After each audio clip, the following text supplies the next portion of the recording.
weeks na lang matatapos na ang summer. Meeting ng Bantayan. Let's go!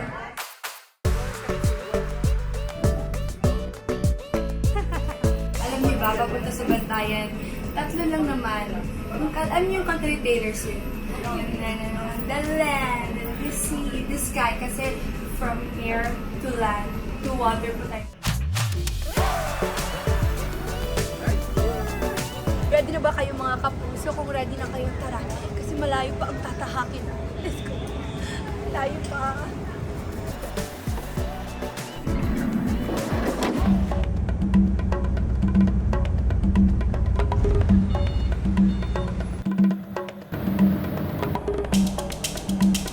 Naiingat po ba kayo guys? Oh my gosh, this is the last step. Malapit na po tayo and you can see the beach tayo here.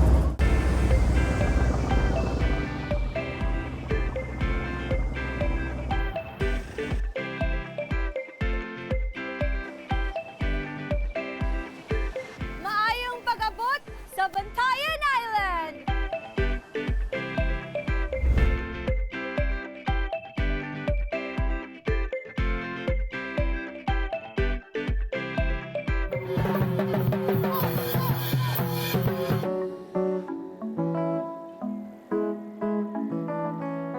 Ang una po nating activity na gagawin ay ang parasailing at makakasama nga natin dito si Kuya Alvin. Hello Kuya Alvin, magandang umaga!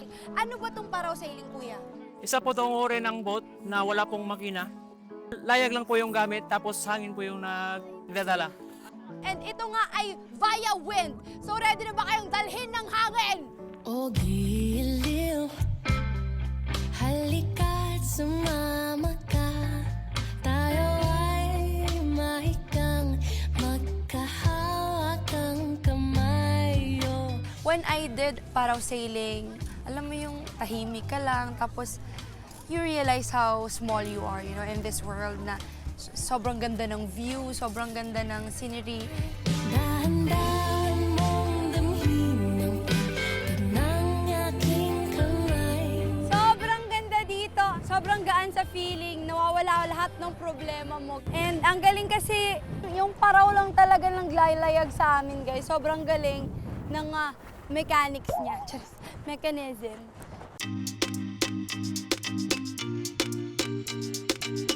Grabe yun. Parang first and last na yon sa tanghaling tapat. Charis. Guys, sobrang ganda ng view ng Bantayan Island. Pero hindi ko lang pong marirekomenda sa inyo na pumunta ng tanghaling tapat.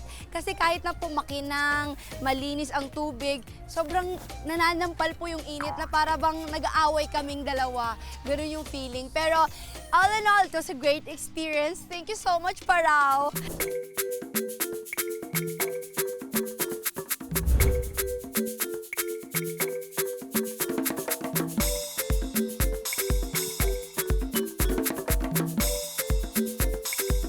After 123 hours, charis, dumating na po tayo sa Virgin Island. Pupunta ang mga turista dito, or kami, locals, pupunta kami dito pag may sineselebrate kami. Ang lawak po nitong buong isla is nasa 31 hectares, tapos yung na-develop nito is almost 10 hectares pa lang po. Tapos pwede kayong mag-fish feeding, meron tayong snorkeling area. Yun o, nakikita nyo mas pino yung baybayin nila dito guys. Kaya talagang virgin siya. Virgin pero ang daming tao ha. Charis.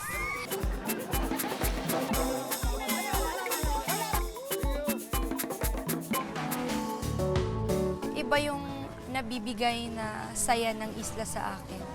Dito kasi ako nagsimulang mangarap. Sobrang swerte ko rin kasi hindi lang ako dito turista eh. Yung mga business owners dito, parang pamilya ko na rin. Hindi pa ako artista noon. Special treatment na talaga sa akin kasi mapagmahal ang mga taga-isla. Even before GMA, she was already with us. Yung Shubi yung ano namin, our baby here. So, always welcome here. Her home here.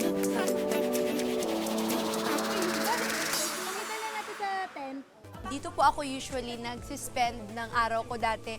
Bago pa ako naging artista, palagi po ako nandito. Pero ngayon, ang gagawin natin, ang hinihintay ng lahat, ang ATV. Safety first, Charis. Of course, kailangan safety palagi. It's time for another adventure!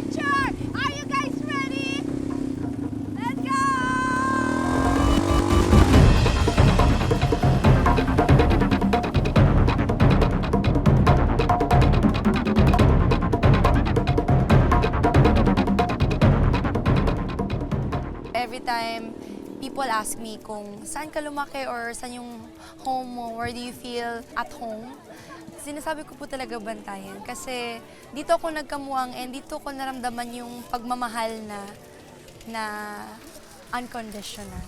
And it came from my grandmother. Guys, daan tayo sa lola ko. Dito siya nakatira. It's my lola! Ang dahilan kung bakit nabuo ang isang Shubi Etrata.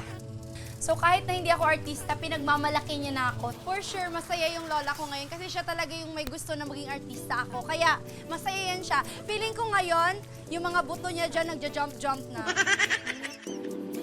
Every time bumabalik ako dito, it reminds me of how great God is. Kasi He's able to make a lot of dreams come true. Na yung akala mong hindi magiging totoo or yung mga bagay na akala mo imposible mong makuha, kaya pala. Ito guys, ang tinatawag nilang taguangkan.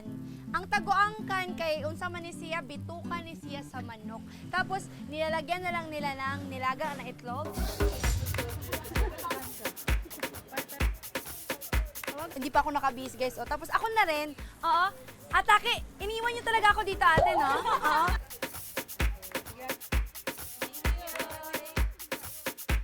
Malapit na pong maluto ang ating barbecue. Usually, ang kinakain kong intestine yung maliliit. Yung maliliit na isaw. Pero ito, ang laki niya. Masarap siya. Parang siyang isaw, pero parang matandang isaw. Parang ate niya. Alam mo yun, natikman mo na ba yung ate ng isaw? Ito yun. Yan. Lami mo rin siya yun. Giliw, halika't lumapit ka. Ramdam mo ba tong ligaya na di na mawawala?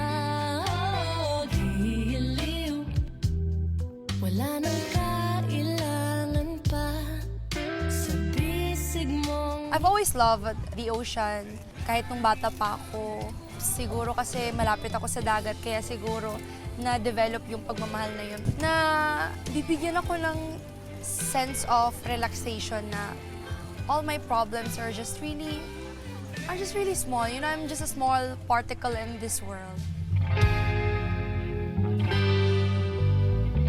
Yun yung masarap din sa feeling eh. Alam mo na kahit anong mangyari, maswerte ako kasi may pamilya akong pwede kong palaging balikan. Bantayan na it's forever gonna be my home. Babalik-balikan habang buhay. Para sa 24 oras, This has been Shubi Etrata, your island ate ng Cebu, reminding you to always sparkle under the sun.